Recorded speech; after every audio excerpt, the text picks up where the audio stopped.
toujours sur le thème de Markling au musée, hein, et plutôt sur les accessoires. Donc j'ai choisi de vous montrer un peu l'étape du voyageur pour prendre le train. Donc on commence d'abord par la gare, la grande gare centrale de Markling. Hein. Alors ces gares-là sont assez rares puisqu'elles étaient peintes à la main, donc il n'y en a pas de pareilles. Celle-ci était vendue pour la France, on voit que tout est écrit en français, contrôle, salle d'attente, passage, gare centrale, buffet. Il y a juste une erreur en fait ici, au niveau de bagages, où ils se sont trompés puisqu'ils ont mis 2G. On a le distributeur de tickets ici qui est intégré. On tirait sur le côté pour faire sortir le ticket. Voilà.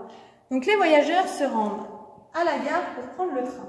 Une fois qu'ils sont à la gare, comme aujourd'hui, hein, il faut prendre un ticket. Pour ça, Markling a créé le jouet, le distributeur de tickets. Ici, donc là, c'est un jouet allemand, tout est écrit en allemand. Donc les destinations ville à ville, la ville d'où l'on part, la ville où on va. Donc on a des destinations un peu rigolotes. Berlin-Londres, via Ostende. Je suppose qu'entre-temps, ils prennent le bateau. Et ici, par exemple, Vienne-Paris. Donc on prend les tickets. Sur les tickets, on a toutes les informations comme en vrai. Donc ici, Vienne-Paris, via Strasbourg, 47 heures de trajet tout de même. On ne s'ennuyait pas. Deuxième classe et le prix, Far Price, le prix du trajet, 13 mark 20, puisqu'à l'époque, on n'était pas encore en euros. Alors si on compare avec les vrais tickets de l'époque, j'en ai un petit peu derrière, on s'aperçoit qu'ils sont presque de la même taille, donc très réalistes. Donc l'enfant pouvait faire le rôle de celui qui a acheté le ticket, mais aussi le rôle de celui qui le vend.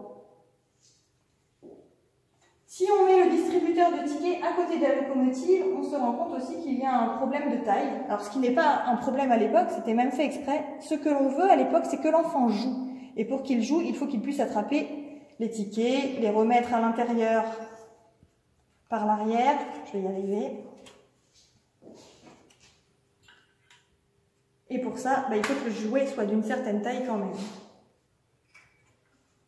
Donc c'était beaucoup plus ludique de jouer à l'époque qu'aujourd'hui où tout est en miniature et on ne peut pas vraiment attraper les choses. Une fois que l'on a notre ticket, il faut savoir sur quelle voie nous allons prendre notre train. Donc pour cela, le panneau de direction. Ici, en même temps que l'on joue au train, on va pouvoir apprendre le nom des villes importantes de l'Europe. Nous avons Berlin, Gand, Charleroi, Namur, Liège, Anvers, Paris. Il suffit de tirer sur la petite tige et de la coincer ici pour avoir la destination du train sur cette voie-ci qui va à Paris.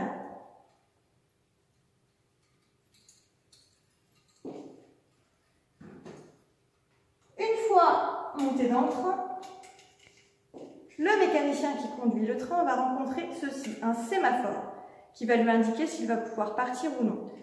Donc le jouet est muni de palettes de bras comme ceci. Donc là, le jouet est un peu fatigué, hein, il est passé par beaucoup de mains d'enfants. Donc palette en haut comme ceci, le train peut passer, c'est feu vert. Palette comme ceci, on doit s'arrêter, c'est feu rouge. On a ici la manette faisant bouger la palette.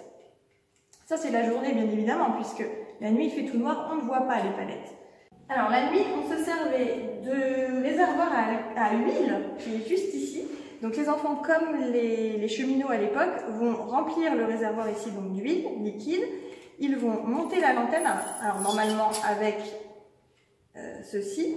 Et là, le jouet est un peu fatigué. Et devant, on va mettre soit le vert, soit le rouge pour dire si l'on peut avancer ou non.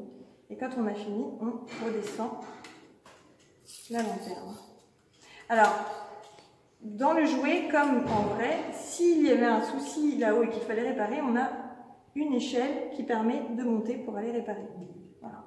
Alors, dans les jouets à l'époque, vous avez vu qu'il y avait, comme ici, donc de l'alcool à brûler. Dans la vidéo d'hier, il y en avait aussi dans le train à vapeur.